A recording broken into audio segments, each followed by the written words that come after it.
बिस्मिल्लाहिर्रहमानिर्रहीम। अस्सलाम वालेकुम स्टूडेंट्स, मैथ्स लाइट्स चैनल में खुश आमदीद।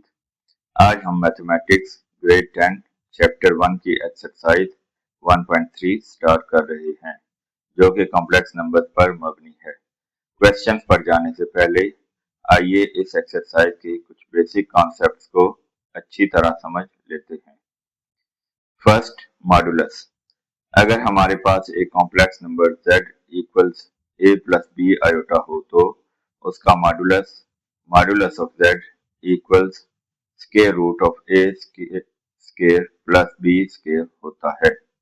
रियल पार्ट a और इमेजिनरी पार्ट b का स्क्वायर सम करके रूट ले लेते हैं और याद रखें कि modulus of z square equal a square plus b square हो जाता है, जो अगेन z इंटू जेड बार इक्वल होता है। जेड बार आपको पता है कि कॉन्जुगेट की अलामत है।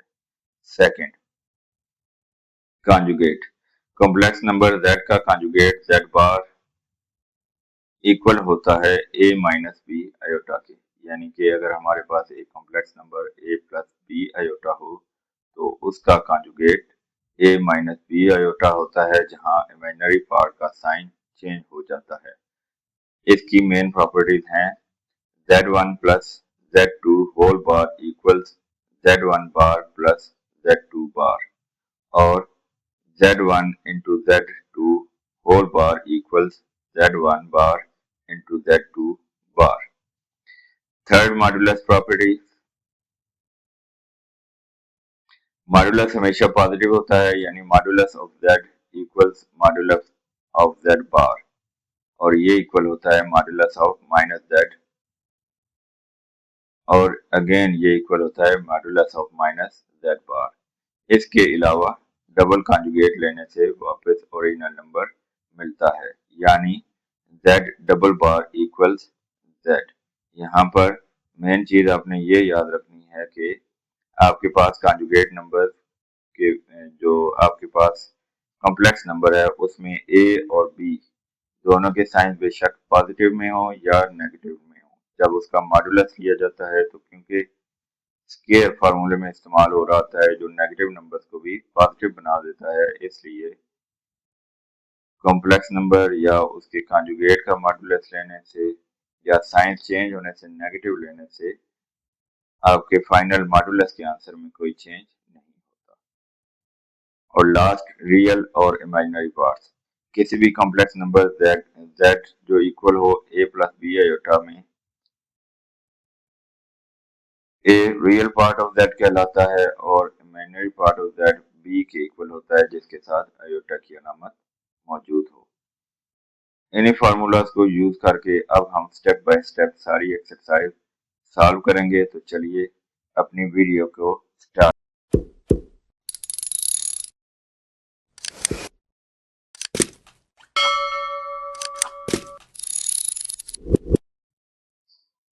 Exercise 1.3 question number 1। Question number 1 में हमने दिए गए कॉम्प्लेक्स नंबर्स का मॉडुलस फाइंड करना है। हमारे पास कॉम्प्लेक्स नंबर है 4 प्लस 3 आयोटा, तो ये आपने सबसे पहले याद रखना है कि ये मॉडुलस की अलामत है। जो भी कॉम्प्लेक्स नंबर है उसकी दोनों साइड पर ये लाइन लगा दी जाए तो ये डिनोट कर रहा है कि हम इस कॉम्प्लेक्स नंबर का मॉडुलस ले रहे हैं। और मॉडुलस का फार्मूला जैसा कि आपको बताया था कि ये स्टैंडर्ड फॉर्म में जब हमें लिखे होता है कॉम्प्लेक्स नंबर तो ये होता है a प्लस बी आयोटा, यानी कि 4 हमारा a है और 3 b की वैल्यू है। तो यहाँ पर हम a और b की वैल्यू सबसे पहले देखते हैं और मॉडुलस का फार्मूला होता है square root of a square plus b square. तो a और b दोनों की वैल्यूज यहाँ पर पुट कर ली। 4 का स्क्वायर प्लस 3 का स्क्वायर, 4 का स्क्वायर 4 4 दार 16, जबकि 3 3 दार 9 हो जाएगा। 16 प्लस 9 का आंसर आ गया 25 और 25 का जब हम स्क्वायर रूट लेंगे तो हमें आंसर मिल जाएगा 5। तो दिए गए नंबर का मॉडुलस 5 के इक्वल हो गया। सेकंड पार्ट में हमें जो कॉम्प्लेक्स नंबर गिवन है वो है -5 -4 आयोटा। तो यहाँ पर a है हमारा -5 जबकि b -4 के इक्वल है। मॉडुलस के फार्मूला में इसकी वैल्यूज पुट करेंगे तो हमें इस तरह मिल जाएगा स्क्वायर रूट के साइन के अंदर -5 का स्क्वायर प्लस -4 का स्क्वायर। स्टैंडर्ड फॉर्म में हमारे पास a प्लस बी आयोटा, ए और बी दोनों के साथ प्लस के साइन होते हैं, तो अगर कहीं पर भी माइनस का साइन आपको नजर आएगा तो उसका मतलब है कि वो a या b की वैल्यूज में वो साइन मौजूद है। तो -5 का स्क्वायर लेंगे तो आंसर आएगा हमारे पास 25, क्योंकि माइनस माइनस से मल्टीप्लाई होकर प्लस हो जाएगा और 5 5 25। इसी तरह -4 का स्क्वायर प्लस 16 आ जाएगा, 25 प्लस 16 करेंगे तो 41, और क्योंकि 41 एक परफेक्ट स्केल नहीं है तो इसे हम इसी फॉर्म में लिख देंगे, फाइनल आंसर √41। नेक्स्ट पार्ट में है जी 3/5 -4/5 आयोटा। तो हमारे पास रियल पार्ट है ए है हमारे पास 3/5 और बी है -4/5। फार्मूला में वैल्यू पुट की, यहाँ पर ये देखें कि सेकंड ब्रैकेट में बी की वैल्यू -4/5 आनी चाहिए थी, हमने 4/5 लिखी है, तो इससे फर्क नहीं पड़ेगा, लेकिन बेहतर यही है कि आप यहाँ पर माइनस का साइन जरूर लगाएं। -4/5 होल स्क्वायर होना चाहिए था। 3 का स्क्वायर 9, 5 का स्क्वायर 25, 4 का स्क्वायर 16/25। क्योंकि दोनों नंबर्स के नीचे सेम है तो इसका एलसीएम भी 25 ही बनेगा, और ऊपर वाले दोनों नंबर्स को ऐड करेंगे तो 9 + 16 25 आ जाएगा। 25 को 25 से डिवाइड करेंगे तो 1, और 1 का स्क्वायर रूट भी 1 के इक्वल आ गया। पार्ट 4 में हमें कॉम्प्लेक्स नंबर दिया गया है -√2 -√3 आयोटा, यानी कि रियल पार्ट है हमारे पास a -√2, जबकि b है -√3। यहाँ पर भी लिखने में थोड़ा सा प्रॉब्लम है, आप लोगों ने जब इसे सॉल्व करना है तो a और b दोनों की वैल्यूज के साथ माइनस का साइन भी लगाना है। यहाँ पर ये देखें आप कि जब हम इसका स्क्वायर लेंगे तो माइनस का भी स्क्वायर होगा और √2 का भी स्क्वायर होगा, तो माइनस का स्क्वायर तो प्लस हो गया, जबकि √2 का जब हम स्क्वायर लेंगे तो स्क्वायर रूट से कैंसिल होने के बाद हमें 2 मिल जाएगा। बिल्कुल इसी मेथड से -√3 का जब हम स्क्वायर लेंगे तो माइनस का स्क्वायर प्लस हो जाएगा, माइनस माइनस प्लस, और 3 का स्क्वायर रूट के साथ कैंसिल होने के साथ 3 हमें मिल जाएगा, तो 2 + 3 हमारे पास आ जाएगा। 2 + 3 जब हम ऐड करेंगे तो 5, और 5 एक परफेक्ट स्क्वायर नहीं है, इसलिए हमारा फाइनल आंसर √5 ही रहेगा। ये हो गया हमारा क्वेश्चन नंबर 1। क्वेश्चन नंबर 2 में हमने कॉम्प्लेक्स नंबर्स के कॉन्जुगेट्स की कुछ प्रॉपर्टीज वेरीफाई करनी है। सबसे पहले है जी z1 + z2 whole conjugate is equal to z1 conjugate plus z2 conjugate, यानी कि अगर हम लेफ्ट हैंड साइड पर z1 और z2 दो कॉम्प्लेक्स नंबर्स को ऐड करें तो जो आंसर आएगा एंड पे उसका जो कॉन्जुगेट लेने से जो हमें फाइनल आंसर मिलेगा वो बराबर होना चाहिए कि अगर हम z1 और z2 के कॉन्जुगेट्स को अलग अलग पहले ले लें और एंड पे उन्हें ऐड करें, तो दोनों सूरतों में हमारे आंसर बराबर होने चाहिए। नोट आपने ये करना है कि z1 और z2 की वैल्यूज हमें गिवन है, जो यहाँ पर लिखी हुई है हमने। z1 = 2 + 7 आयोटा, जबकि z2 = 4 - 3 आयोटा।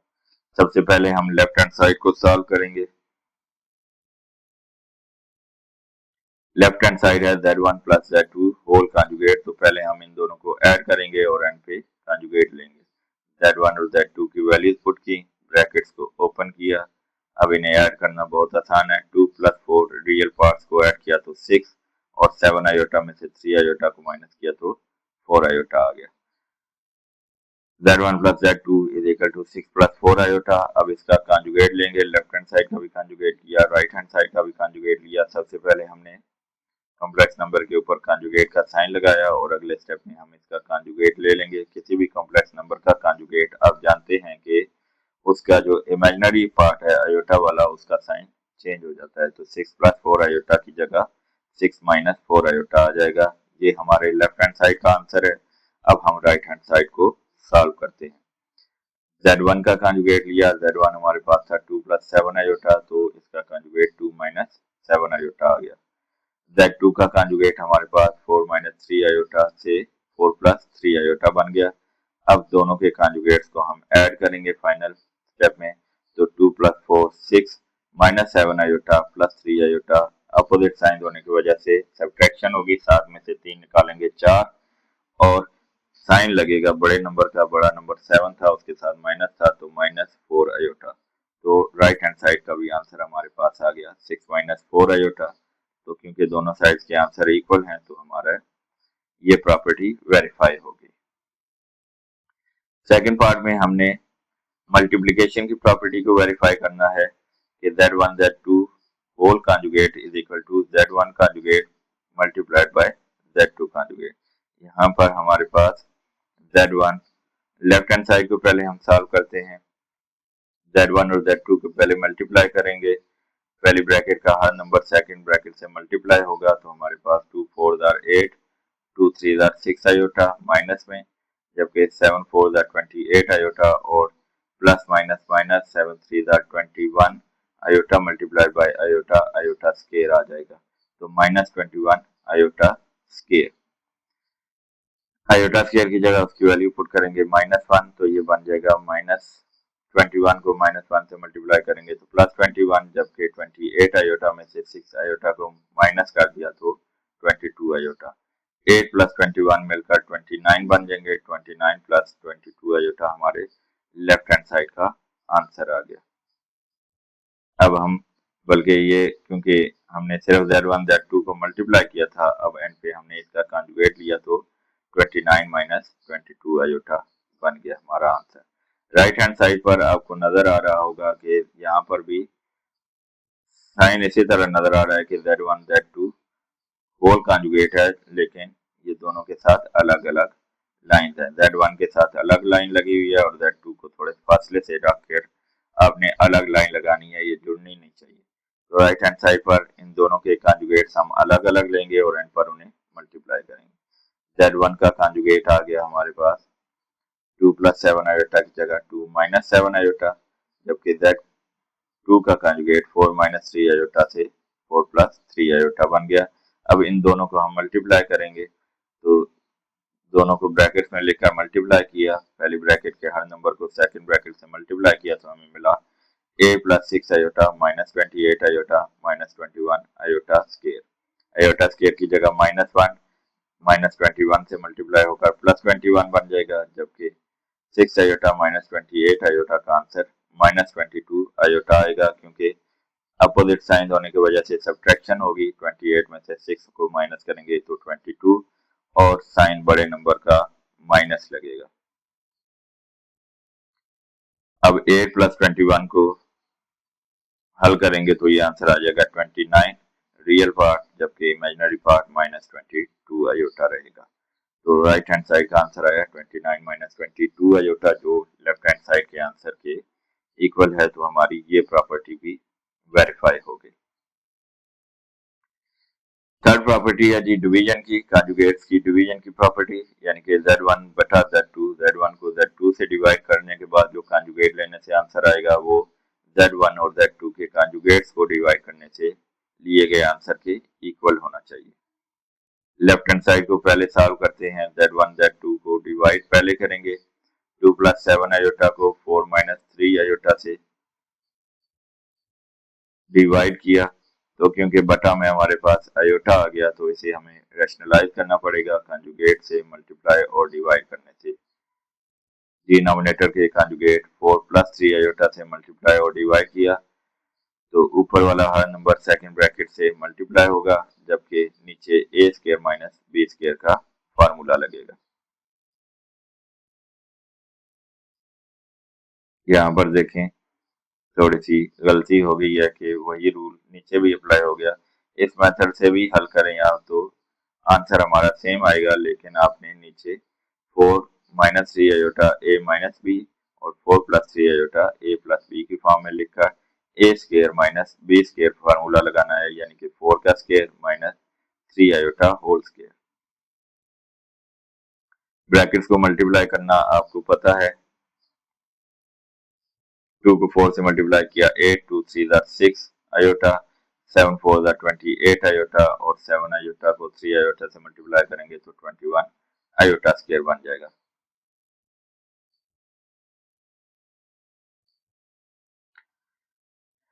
6 आयोटा और 28 आयोटा को ऐड करने से 34 आयोटा बन गया। आयोटा स्क्वायर की जगह वैल्यू -1 पुट कर दी और यहाँ पर भी आयोटा स्क्वायर की वैल्यू -1 पुट कर दी।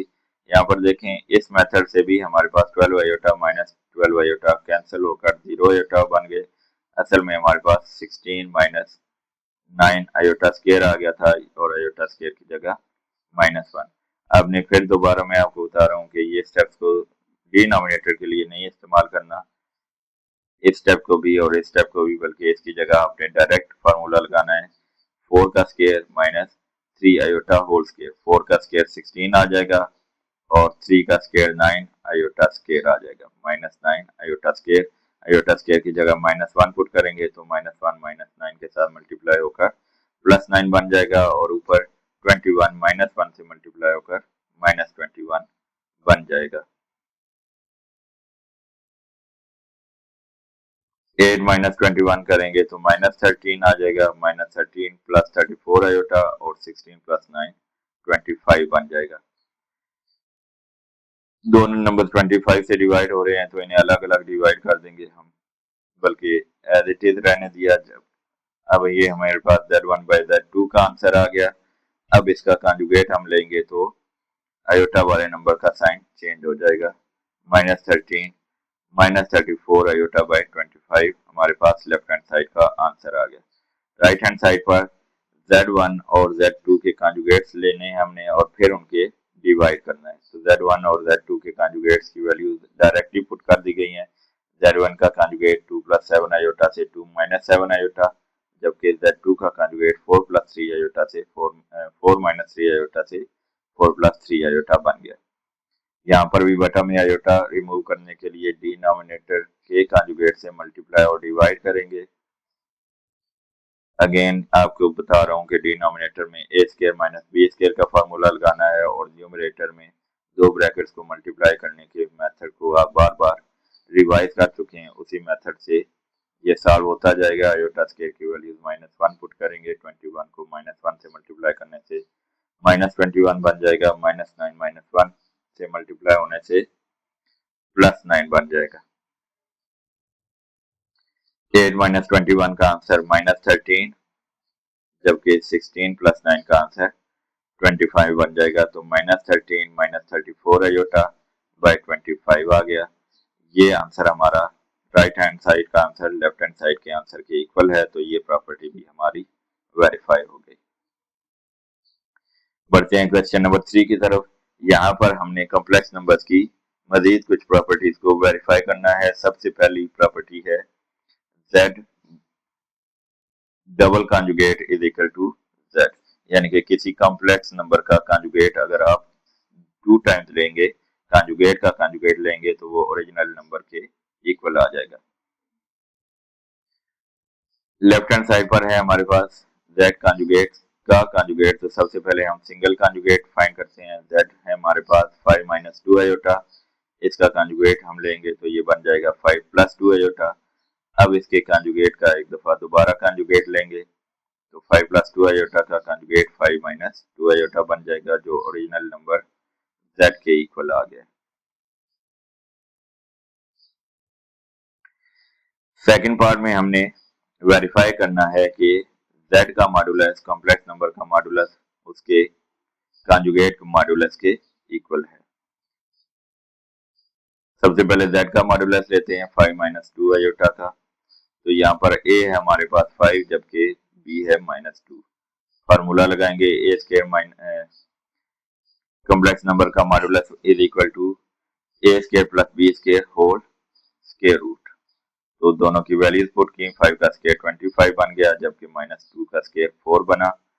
25 + 4 29 स्क्वायर रूट हमारे z का मॉडुलस आ गया। अब हम z बार का मॉडुलस यानी कि इसके कॉन्जुगेट का मॉडुलस फाइंड करते हैं। सबसे पहले हम ये देखते हैं कि ओरिजिनल नंबर हमारे पास 5 - 2 आयोटा था, तो इसका कॉन्जुगेट 5 + 2 आयोटा आ गया। अब इसका मॉडुलस फाइंड करते हैं। a है हमारे पास 5 और b है 2।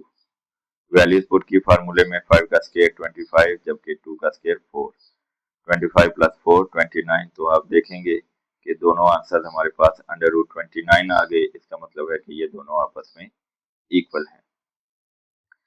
पार्ट 3 में हमने वेरीफाई करना है कि z का मॉडुलस बराबर होता है माइनस z के मॉडुलस के। तो सबसे पहले z का मॉडुलस फाइंड करेंगे, बिल्कुल पिछले क्वेश्चन वाले तमाम स्टेप्स को इस्तेमाल करके। तो अंडर रूट 29 बिल्कुल वही हमारा आंसर आ गया z का मॉडुलस। अब माइनस z आपको पता है कि माइनस z हमें हासिल होता है z के तमाम वैल्यूज के साइन चेंज करने से। तो माइनस z होगा 5 के साथ प्लस की जगह माइनस का साइन और 2 आयोटा के साथ माइनस की जगह प्लस का साइन लग जाएगा। -5 प्लस 2 आयोटा। अब इसका मॉडुलस फाइंड करने के लिए a हमारे पास -5 है और b 2 है। -5 का स्केयर हमारे पास अगेन 25 होगा, क्योंकि किसी नेगेटिव नंबर का भी स्केयर लें तो माइनस माइनस प्लस हो जाता है। जबकि 2 का स्केयर 4, 25 प्लस 4 29 का स्केयर रूट हमारे पास राइट हैंड साइड का आंसर आ गया, जो लेफ्ट हैंड साइड के आंसर के बिल्कुल इक्वल है। पार्ट 4 में हमने वेरीफाई करना है z multiply by z conjugate is equal to z modulus square.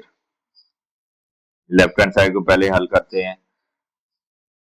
Complex number z हमारे पास था 5 माइनस 2 आयोटा और उसका कंजुगेट बन जाएगा 5 प्लस 2 आयोटा। दोनों को मल्टीप्लाई करेंगे तो पहले ब्रैकेट के हर नंबर को सेकंड से मल्टीप्लाई करेंगे। 5 5 25, 5 2 10 आयोटा, -5 2 10 आयोटा और -2 आयोटा को +2 आयोटा से मल्टीप्लाई करने से minus plus minus 2 2 4 iota, iota से मल्टीप्लाई होकर आयोटा स्केयर आ जाएगा। 10 आयोटा -10 आयोटा से मल्टीप्लाई होने के बाद 0 बन जाएगा। तो ये -4 आयोटा स्केयर की जगह -1 अगर हम वैल्यू पुट करें तो -1 -4 से मल्टीप्लाई होने से +4 बन जाएगा। तो 25 + 4 29। यहाँ पर आपने ये याद रखना है कि इसे हम डायरेक्ट मेथड यानी कि a - b multiplied by a + b वाले फार्मूले से भी हल कर सकते थे, जो a का square plus a square minus b square बन जाता है। 5 का स्केयर 25 माइनस 2 का square 4 iota square. 4 iota square की जगह हम आयोटा स्केयर की जगह -1 पुट करते तो -4 -1 से मल्टीप्लाई होकर +4 बन जाता। 25 + 4 29 बन जाता। उस सूरत में भी आंसर आ जाता।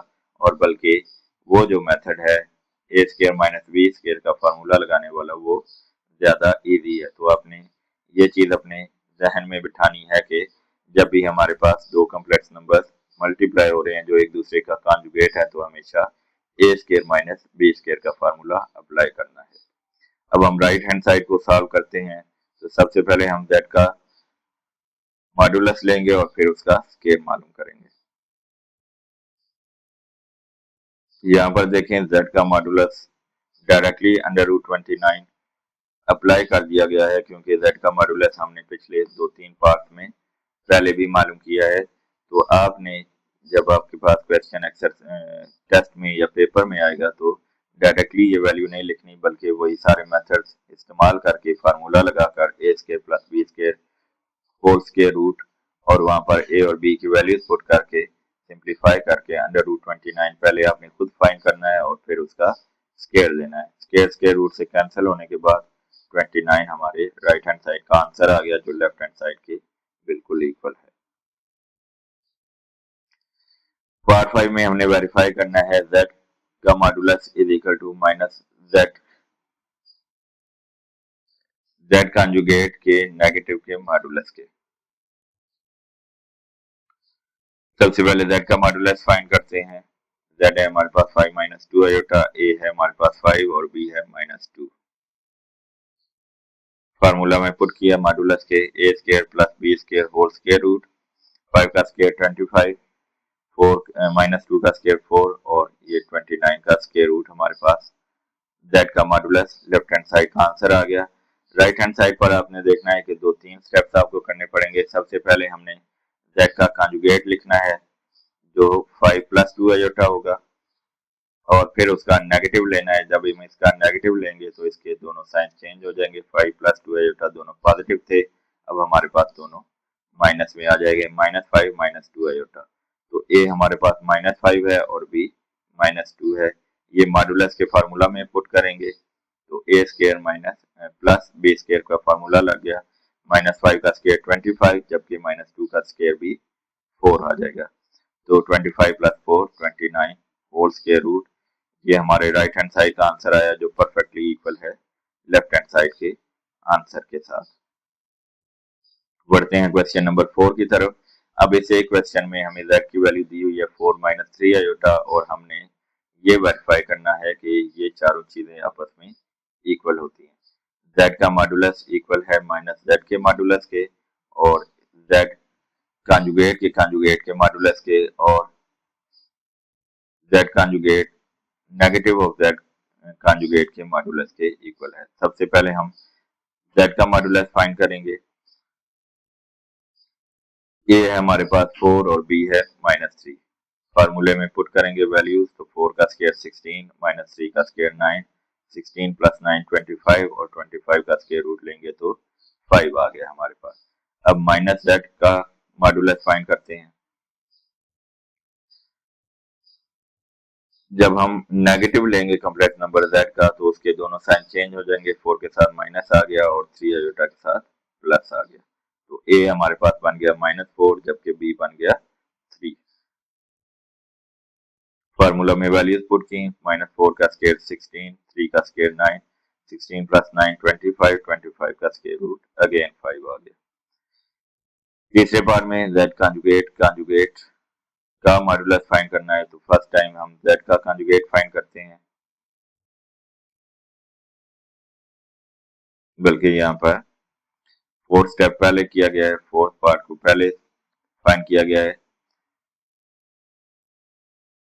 देखें यहाँ पर आपने स्टेप वाइज इसे हल करना है। सबसे पहले आपने लिखना है z का कांजुगेट जो है 4 + 3 आयोटा, फिर उसका आपने नेगेटिव लेना है और इसके दोनों साइन माइनस में हो जाएंगे, -4 - 3 आयोटा, और उसके बाद आपने मॉडुलस का फार्मूला लगाकर आंसर निकालना है जो एग्जैक्टली 5 के इक्वल आएगा, और एंड पे z कांजुगेट का कांजुगेट फाइंड करना है हमें। यहाँ पर डायरेक्टली आंसर दे दिया गया है क्योंकि हमने क्वेश्चन नंबर 3 में इसे वेरीफाई किया था। फिर आपको समझाने के लिए कि जब आपके पास अगर सिर्फ यही एक क्वेश्चन आता है तो आप डायरेक्टली इसे इस फॉर्म में नहीं लिख सकते, बल्कि आपने स्टेप वाइज इसे हल करना है। किस तरह? जिस तरह हमने क्वेश्चन नंबर 3 में कहाँ पर है, यहाँ पर इसे हल किया था कि z जो भी हमारे पास है पहले हमने उसका कंजुगेट लिया इस फॉर्म में, फिर अगेन उसका कंजुगेट लेंगे और वो देखेंगे कि ओरिजिनल नंबर के इक्वल है।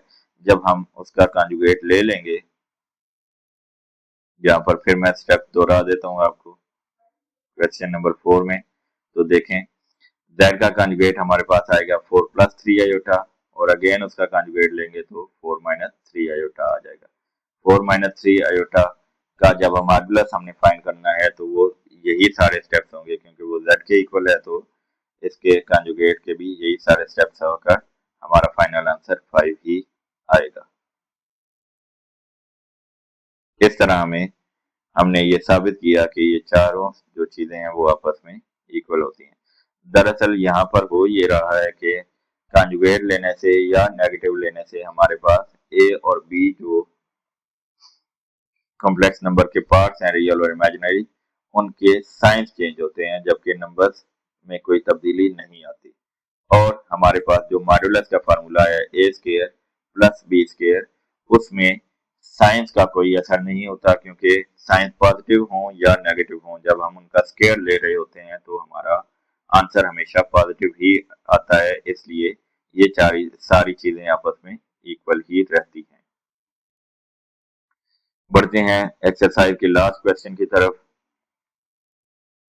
क्वेश्चन नंबर 5 में हमें दो कॉम्प्लेक्स नंबर z1 और z2 दिए गए हैं। z1 = 2 + 3 आयोटा और z2 = -1 + आयोटा। इस क्वेश्चन में हमें z1 z2 को मल्टीप्लाई करके उस आंसर के रियल और इमेजिनरी पार्ट को अलग अलग लिखना है। तो सबसे पहले हम z1 और z2 को मल्टीप्लाई करते हैं, ब्रैकेट्स में लिख दिया दोनों को। पहली ब्रैकेट के हर नंबर को सेकंड ब्रैकेट से मल्टीप्लाई करेंगे तो हमारे पास आ जाएगा -2 + 2 आयोटा -3 आयोटा + 3 आयोटा स्क्वायर।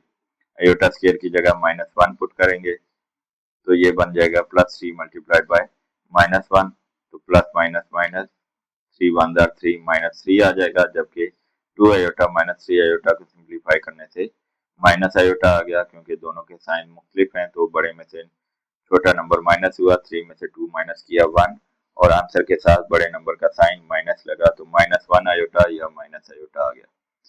-2 और -3 को मजीद सिंप्लीफाई करेंगे तो ये मिलकर -5 बन जाएंगे। -5 माइनस आयोटा हमारा Z1 Z2 का आंसर है, यानी कि दोनों कॉम्प्लेक्स नंबर्स को मल्टीप्लाई करने से हमें -5 माइनस आयोटा मिल गया। अब ये क्योंकि अगर हम इसे स्टैंडर्ड फॉर्म जो कॉम्प्लेक्स नंबर की होती है उससे कंपेयर करें तो ये जो पहला पार्ट है वो ए के इक्वल होगा, यानी कि वो रियल पार्ट है क्योंकि उसके साथ आयोटा नहीं मौजूद। तो इस Z1 Z2 के आंसर का रियल पार्ट है -5, जबकि इमेजिनरी पार्ट है -1। यहाँ पर ये ध्यान रखना है आपने कि आयोटा के साथ कोई नंबर नहीं मेंशन, तो इसका मतलब है कि यहाँ पर 1 मौजूद है और अपनी इमेजिनरी पार्ट में सिर्फ नंबर लिखना होता है साइन समेत -1। आयोटा आपने साथ नहीं मेंशन करना, आयोटा सिर्फ आपको ये बता रहा है कि इस कॉम्प्लेक्स नंबर का ये इमेजिनरी पार्ट है -1, जबकि ये जो आयोटा के बगैर नंबर है वो इसका रियल पार्ट है -5। इस तरह ये हमारी एक्सरसाइज 1.3 मुकम्मल हो गई। इस तरह हमारी एक्सरसाइज 1.3 अपने इख्तिताम को पहुंची। एंड पर हम एक नजर डालते हैं कि आज की एक्सरसाइज से हमने क्या क्या चीजें सीखी।